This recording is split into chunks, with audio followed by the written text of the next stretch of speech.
لله وكفى وسلام على عباده الذين اصطفى أما بعد فأعوذ بالله من الشيطان الرجيم بسم الله الرحمن الرحيم اقترب للناس حسابهم وهم في غفلة معرضون صدق الله العظيم ونحن على ذلك لمن الشاهدين والشاكرين والحمد لله رب العالمين۔ میرے محترم بزرگوں، اللہ تبارک و تعالیٰ کا بے انتہا فضل و کرم ہے کہ اس پاک پروردگار عالم نے ہمیں اور آپ کو اپنی تمام ضروریات سے فارغ کر کے ایک اہم فریضہ جمعہ کی نماز ادا کرنے کے لیے اپنے پاک گھر میں بلایا۔ میرے محترم بزرگوں، میں نے جو ابھی آپ حضرات کے سامنے قرآن کریم کی ایک آیت مبارکہ تلاوت کی، اس میں اللہ رب العزت ارشاد فرماتا ہے کہ اقترب للناس حسابهم وهم في غفلة معرضون، کہ انسانوں کے حساب کا دن قریب آ گیا اور وہ اپنی غفلت میں روح گردانی کرتے پھر رہے ہیں، اپنی منمانی کرتے پھر رہے ہیں۔ میرے محترم بزرگوں، انسانی زندگی کے 3 دن بڑے اہم ہوتے ہیں۔ ایک وہ دن جب انسان اس دنیا میں آیا، اس دن اس کے بارے میں چند باتیں طے کر دی گئی کہ اسے اس دنیا میں کتنا دن رہنا ہے، کتنا رزق اس کو ملے گا، اس کی موت کب آئے گی، کس جگہ کی زمین اس کا قبر بنے گا، وہ شقی ہوگا یا سعید، یعنی نیک بخت ہوگا یا بدبخت۔ اللہ رب العزت اپنے اصلی علم کی وجہ سے اس کو پہلے ہی لکھوا دیتے۔ اللہ کرے کہ وہ دن ہماری زندگی کے اچھے دن ہو، کہ ہر آنے والا بچہ دنیا میں اچھے نصیب لے کر آئے۔ دوسرا، وہ دن جب انسان اس دنیا سے قبر میں چلا جائے گا، یعنی زمین سے زیر زمین چلا جائے گا۔ وہ دن انسان کی زندگی کا اہم ترین دن ہے۔ اور تیسرا دن وہ ہے جب انسان اپنے پروردگار کے سامنے کھڑا ہوگا، یعنی قیامت کا دن۔ اللہ رب العزت ان دنوں کو ہماری زندگی کے بہترین دنوں میں سے بنا دے، اس لیے کہ حضرت عیسیٰ علیہ السلام نے یہ دعا مانگی تھی، وَالسَّلَامُ عَلَيَّ يَوْمَ وُلِدتُّ وَيَوْمَ أَمُوتُ وَيَوْمَ أُبْعَثُ حَيًّا۔ میرے محترم بزرگوں، یہ زندگی جو ہمیں ملی ہے، یہ زندگی ایک مہلت ہے جو اللہ رب العزت نے ہمیں اور آپ کو آخرت کی تیاری کے لیے دی ہے، آخرت کے لیے اعمال کرنے کے لیے دیے ہیں۔ اور ہمارا اور آپ کا حال یہ ہے کہ ہم آخرت کی تیاری کرنے کے بجائے دنیا کے غم اور خوشی میں الجھے ہوئے ہیں، اور اس انتظار میں ہے کہ ہمیں کوئی ایسا وقت ملے کہ جس میں ہمارے اوپر کوئی پریشانی نہ ہو، کوئی غم نہ ہو، کوئی تکلیف نہ ہو، ہمارا ہر کام ہماری مرضی کے مطابق چل رہا ہو۔ جب ہمیں ایسا وقت مل جائے گا تو ہم پھر سکون کے ساتھ، تسلی کے ساتھ ہم اللہ تعالیٰ کی عبادت کریں گے۔ تسلی کے ساتھ ہم اللہ کو منائیں گے۔ اسی کو قرآن کریم کے زبان میں دھوکہ کہا گیا، اور یہ دھوکہ صرف جاہل ہی کو نہیں لگتا بلکہ عالم کو بھی لگتا ہے۔ یہ دونوں سوچتے رہتے ہیں کہ ہم نیک بنیں گے، اچھے کام کریں گے، اچھے وقت کے انتظار میں رہتے ہیں، لیکن یہ بھول جاتے ہیں کہ وقت ہاتھ سے نکلا چلا جا رہا ہے۔ وقت بھی عجب چیز ہے، بہتے دریا کے مانند چوپ چاپ چلا جاتا ہے، کسی کو بتاتا نہیں کہ میں جا رہا ہوں، بلا چو چرا کیے ہوئے نکل جاتا ہے۔ ہم موت کو بھول جاتے ہیں لیکن موت ہمیں نہیں بھولتی۔ ہماری زندگی کا ہر ایک آنے والا دن ہمیں اپنی موت کے قریب سے قریب تر کرتی چلی جا رہی ہے، اور ہمیں اس بات کا احساس ہی نہیں ہے۔ ہم دنیا میں اب بھی لگے ہوئے ہیں۔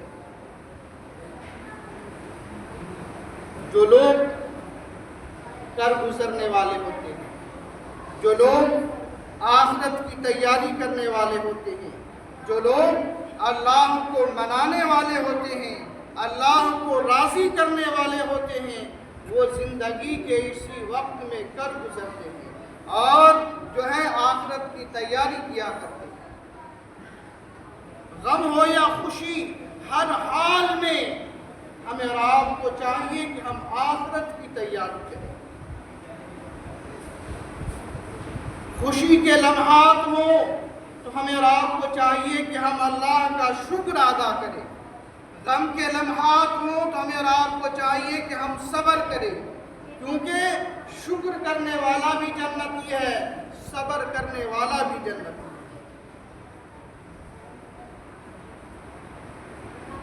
انسان کی زندگی کی مختلف منازل ہوتی ہے،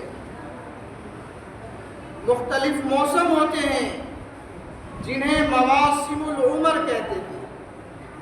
انسان جب چھوٹا ہوتا ہے، انسان جب بچہ ہوتا ہے، جب انسان کی ابتدا ہوتی ہے تو اس کا شوق کھیل کود میں ہوتا ہے، کھیلنے کودنے کا شوق ہوتا ہے، اس کا سارا وقت کھیل کود میں گزر جاتا ہے۔ لیکن عمر کے بڑھنے کے ساتھ ساتھ اس کی کیفیات بھی بدلتی رہتی ہے۔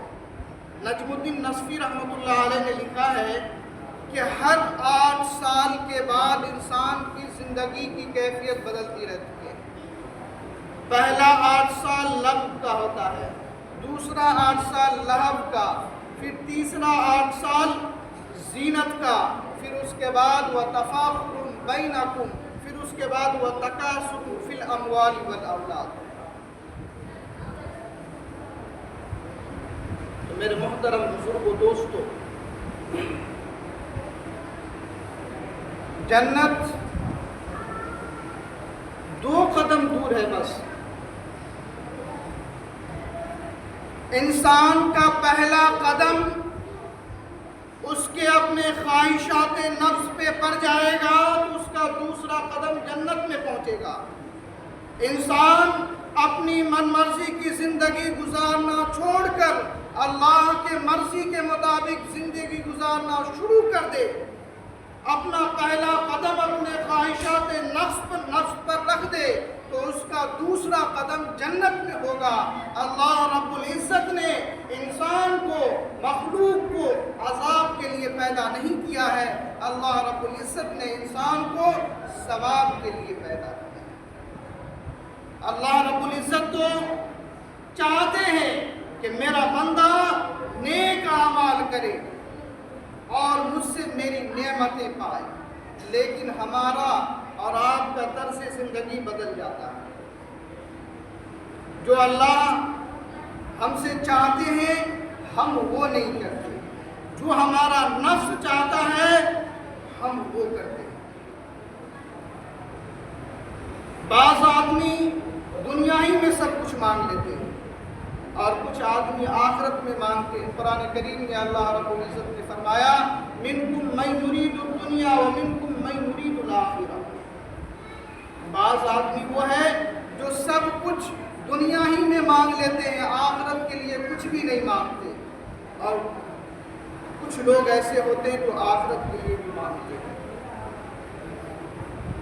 میرے محترم بزرگ دوستو، عبداللہ ابن عباس رضی اللہ عنہ سے مروی ہے کہ ایک مرتبہ نبی کریم صلی اللہ علیہ وسلم نے فرمایا کہ میں تمہیں وہ شخص نہ بتاؤں جو سب سے زیادہ برا ہو، انسانوں میں سب سے زیادہ برا ہو۔ عرض کیا گیا کہ اے اللہ کے رسول صلی اللہ علیہ وسلم ضرور بتلائیے۔ نبی کریم صلی اللہ علیہ وسلم نے فرمایا کہ جو اکیلا کھائے اور اپنے غلام کو مارے۔ اکیلا کھانے سے مراد مل جل کر رہنے کی عادت نہ ہو، آپس میں اتحاد اور اتفاق نہ ہو، آپس میں محبت اور بھائی چارگی نہ ہو، اور اپنے ماتحتوں پر سختی کرنے والا۔ پھر اس کے بعد نبی کریم صلی اللہ علیہ وسلم نے فرمایا کہ میں تمہیں ایک شخص بتاؤں جو اس سے بھی برا ہو۔ عرض کیا گیا اللہ کے رسول صلی اللہ علیہ وسلم وہ بھی ضرور بتلا دیجئے۔ نبی کریم صلی اللہ علیہ وسلم نے فرمایا کہ جو آدمی لوگوں سے بغض رکھے اور لوگ اس سے بغض رکھے، ایسا آدمی اس آدمی سے برا ہے جو اکیلا کھائے اور اپنے غلام کو مارے۔ اس کے بعد نبی کریم صلی اللہ علیہ وسلم نے پھر ارشاد فرمایا میں تمہیں ایک شخص بتلاؤں جو اس سے بھی زیادہ برا ہو۔ عرض کیا گیا رسول اللہ صلی اللہ علیہ وسلم ضرور بتلائیے۔ آپ نے فرمایا کہ ایسا بندہ نہ اس سے نیکی کی امید کی جائے اور نہ اس کے شر سے بندوں کو امن ہو۔ یہ آدمی انسانوں میں سب سے برا انسان ہے۔ پھر اس کے بعد نبی کریم صلی اللہ علیہ وسلم نے فرمایا کہ میں تمہیں ایک ایسا بندہ نہ بتاؤں جو اس سے بھی زیادہ برا ہو۔ عرض کیا گیا رسول اللہ صلی اللہ علیہ وسلم وہ کون ہے؟ نبی اکرم صلی اللہ علیہ وسلم نے فرمایا کہ جو کسی کی معذرت کو قبول نہ کرے، جو کسی کی غلطی کو معاف نہ کرے، جو کسی بھی بندے کی معذرت کو قبول نہ کرے۔ یہ معاملہ تو اللہ تعالیٰ نے اپنے ہاتھ میں لے رکھا ہے۔ اگر کسی کو معاف نہ کرنا، اس کی معذرت کو قبول نہ کرنا، اگر یہ بات کسی انسان کے بس میں ہوتی، کسی انسان کے ہاتھ میں ہوتی، تو یہ انسان تو اس بندے کو جیتے جاگتے جہنم میں پھینک دے۔ میرے محترم بزرگ دوستو، ایک حدیث میں اللہ کے نبی صلی اللہ علیہ وسلم نے فرمایا کہ میری امت میں ایسے لوگ بھی آئیں گے جو رنگ برنگ کے کھانے کھائیں گے، طرح طرح کی چیزیں پئیں گے، قسم قسم کے کپڑے پہنیں گے اور خوب باتیں بنائیں گے، یعنی گپے ماریں گے، لمبی لمبی باتیں بنائیں گے، لمبی لمبی باتیں چھوڑیں گے۔ وہ میری امت کے سب سے برے لوگ۔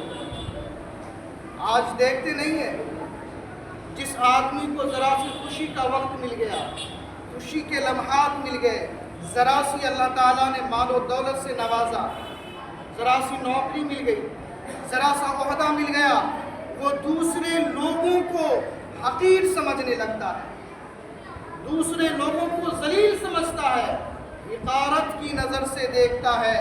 وہ اس بات کو بھول جاتا ہے کہ یہ جو آزمائش کا وقت اس بندے پر ہے یہ مجھ پہ بھی آ سکتا ہے۔ اللہ کے یہاں دن بدلتے دیر نہیں لگتی۔ ایک حدیث میں اللہ کے نبی صلی اللہ علیہ وسلم نے ارشاد فرمایا کہ جو آدمی کسی مسلمان کی تکلیف اور مصیبت پہ خوش ہو، ایک مسلمان تکلیف میں ہے، مصیبت میں ہے، اور دوسرا آدمی اس کی تکلیف اور مصیبت کو دیکھ کر خوش ہو رہا ہے، تو اللہ رب العزت خوش ہونے والے بندے کو خوش ہونے والے انسان کو اس وقت تک موت نہیں دیتے جب تک وہ بندہ اس مصیبت میں گرفتار ہو۔ ایک دوسری حدیث میں اللہ کے نبی صلی اللہ علیہ وسلم نے فرمایا، اگر کسی انسان سے کوئی گناہ ہو گیا لیکن اس نے اللہ کے حضور میں سچی پکی توبہ کر لی، اب توبہ کرنے کے بعد اگر کوئی آدمی اس انسان کو اس گناہ کا اس کو تانا دیتا ہے تو اللہ رب العزت اس تانا دینے والے کو اس وقت تک موت نہیں دیتے جب تک وہ آدمی یعنی تانا دینے والا آدمی اس گناہ میں ملوث نہ ہو۔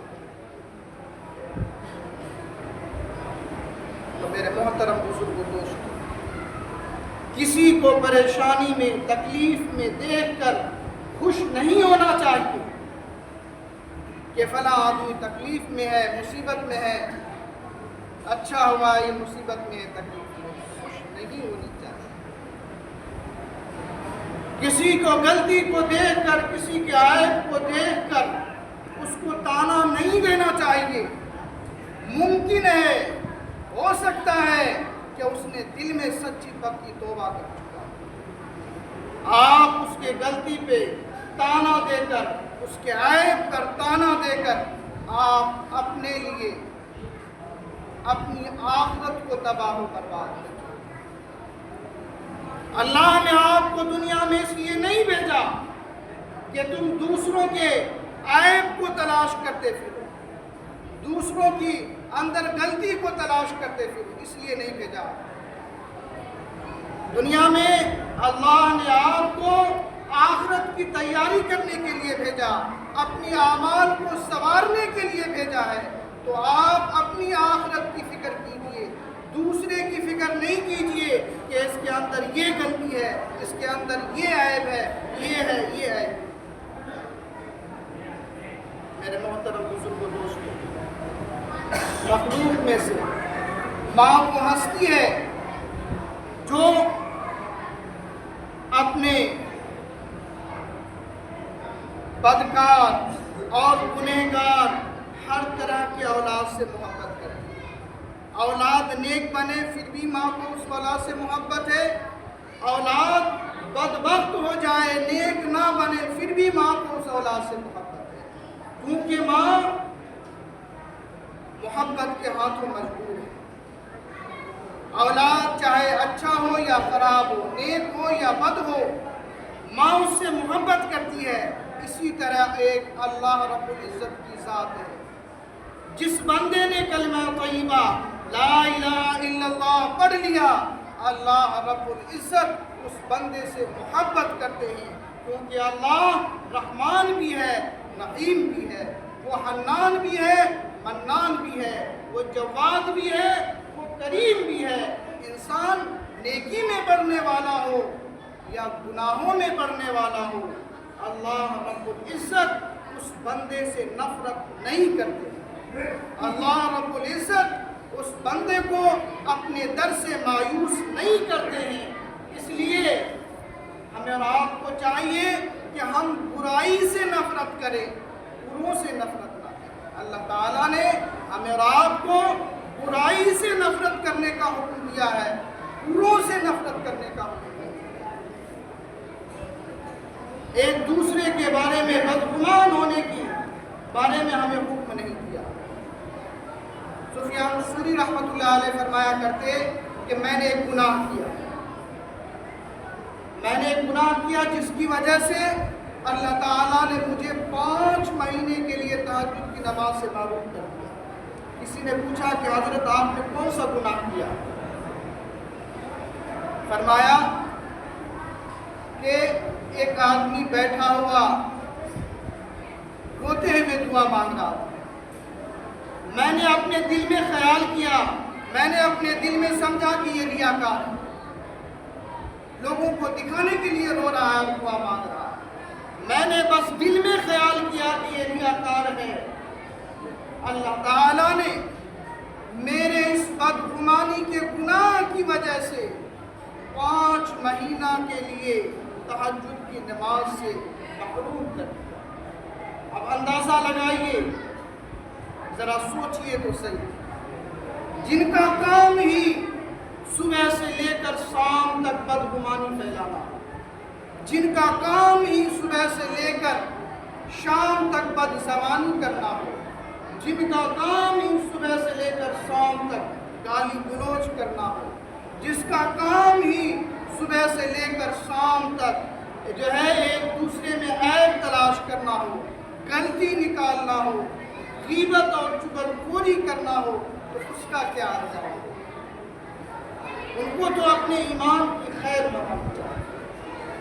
میرے محترم بزرگ دوستو، اللہ تعالیٰ نے جس مقصد کے لیے ہمیں اور آپ کو اس دنیا میں بھیجا ہے، ہمیں اور آپ کو اپنی مقصد اصلی کو پہچاننا چاہیے، نہ کہ ایک دوسرے آدمی کے پیچھے پڑنا چاہیے کہ یہ آدمی کیسا ہے، اس کا اعمال کیسا ہے، یہ غلط ہے، یہ جو ہے اس کے اندر یہ عیب ہے، اس کے پیچھے ہمیں اور آپ کو پڑھنے کی ضرورت نہیں ہے۔ کل قیامت کے دن آپ سے نہیں پوچھا جائے گا کہ تم نے فلاں بندے کے اندر یہ غلطی دیکھا تھا یا نہیں دیکھا تھا، یہ اس کی بندے کے اندر یہ عیب تلاش کیوں نہیں کیا تھا، آپ سے یہ نہیں پوچھا جائے گا۔ آپ کو آپ سے آپ کے اعمال کے بارے میں پوچھا جائے گا کہ بتا تو نے کون سا نیک اعمال کیا، تم نے آخرت کی تیاری والی کون سی اعمال کی۔ اللہ تعالی ہمیں کہنے اور سننے سے زیادہ عمل کی توفیق عطا فرمائے۔ وآخر دعوانا الحمدللہ رب العالمین۔ جو حضرات سنت میں